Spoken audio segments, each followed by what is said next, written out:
everybody. We're Jenny and I'm Emma from the Musser Public Library. This is called A Walkabout History.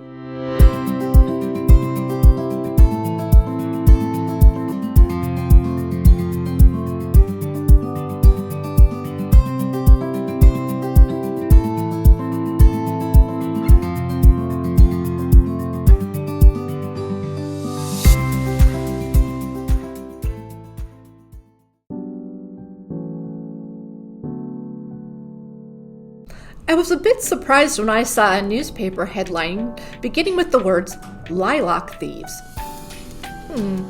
Why in the world is Weed Park concerned about lilacs being removed from the park?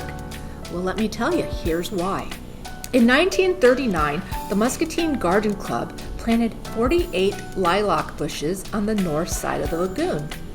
Sometime between 1947 and 1949, the Park Commission started a project that would continue to add lilacs to this area over the next 5 years. When lilac thieves picked a bouquet to take home, it was actually harming the planting, not allowing it time to mature. In 1952, the last lilacs were placed. Lilacs were planted in groups of 3. There were 150 groups of different variety of lilacs, making a total of 450 plants. They covered the entire north bank of the lagoon and measured about 60 feet wide and 500 feet long. At one time, park officials claimed that Weed Park had the second largest lilac arboretum in Iowa. In 1905, Weed Park Club decided to build a clubhouse at a cost of $4,000. Do they have $4,000? No, but that doesn't stop them. Fundraisers are held and donations are made by the citizens of Muscatine. Located near the entrance of the park, the Weed Park Clubhouse was dedicated on December 27, 1905. The clubhouse was 2 stories with an 11-foot veranda that surrounded the east, south, and west sides of the building. The Weed Park Clubhouse would become a favorite gathering place for the citizens of Muscatine. That is, until June 15, 1930. On this date, disaster struck. Sometime between 2:55 and 4:30 in the afternoon, fire was reported being seen in the upper part of the clubhouse. As thousands of people flocked to watch, firemen laid 4 lines of hose and used both pumper trucks in an attempt to save the structure. But it was a losing battle. It was believed that a cigarette was probably the cause of the fire. Thankfully, the clubhouse was not in use at the time and no one was hurt. So now the question becomes what to do with the space where the clubhouse sat. Of course, given the popularity of the building, a new one should be built. However, this is the beginning of the Depression and money is scarce. Plus, being at the entrance of the park bottlenecked traffic and it became a serious problem if a new structure were to be built. Finally, in 1955, Dr. J.D. McPike, president of the Iowa Rose Society, suggested that a rose garden be designed and placed in the former location of the clubhouse. After all, the sidewalk remained, forming a large oval, and as an added bonus, it was found that the ground was well drained and ideal for flowers. There would be 54 beds of selected roses, with 16 plants to each bed. Since the completion of the rose garden in 1956, it has expanded several times.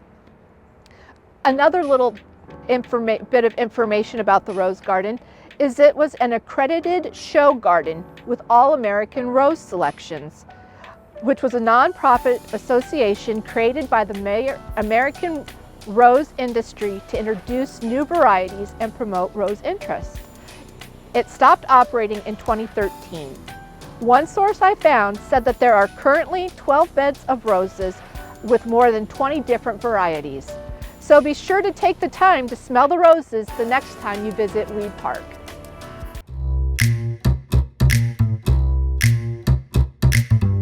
In 1927, plans were completed by B. Layton to build a lake in Weed Park, as it was reported that the city had no ducks or swans. The lagoon would be fed by rain and pool drainage. By October, work on the lake was nearly done, as the bridge and railings were all that was left to be constructed. The lake was 400 feet long, 175 feet wide, and 4 feet deep. The island was 60 feet long and 25 feet wide, and it was at this time that the stone lighthouse on the island was constructed. The second lagoon was planned in 1935, and it would be wider and deeper than the first. In 1979, this lagoon emptied due to a crack in the storm drain, with the exact cause attributed to either frost damage or the acts of a muskrat undermining. For a long time, the lagoons would freeze solid in the winter months, which allowed for ice skating. A heated shelter was built to make this a more comfortable place for skaters, and eventually the first ever Muscatine Silver Skates event was held in 1971. There were 45 participants and 308 spectators. By 1930, there were reportedly 50 ducks in the park, after one pair alone had 20 ducklings.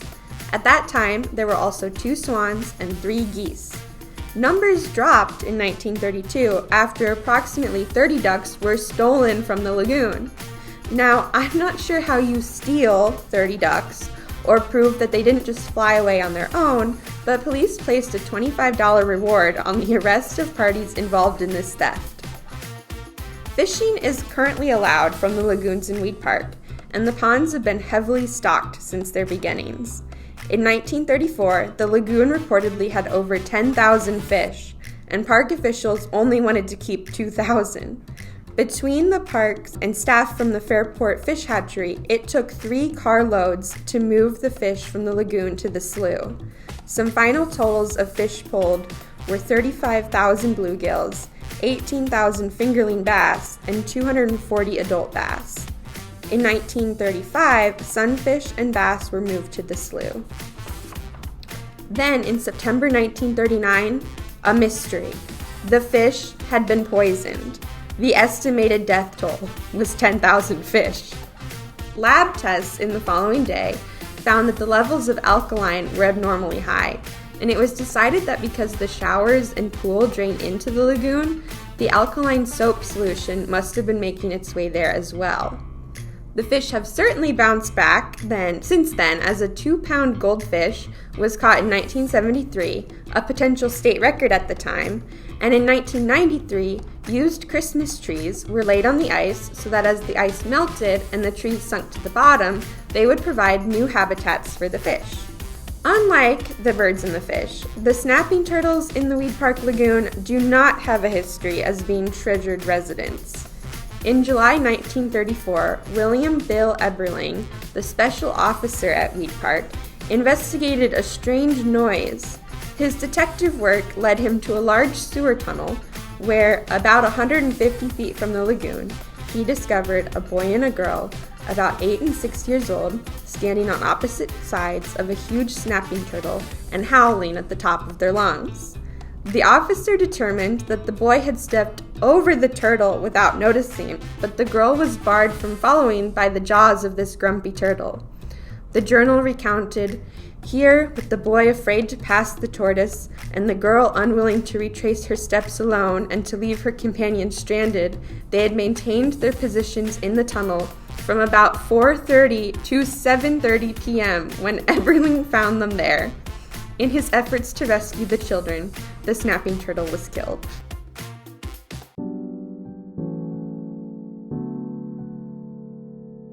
At one point, the only way to get to the far side of the lagoon was to cross the bridge.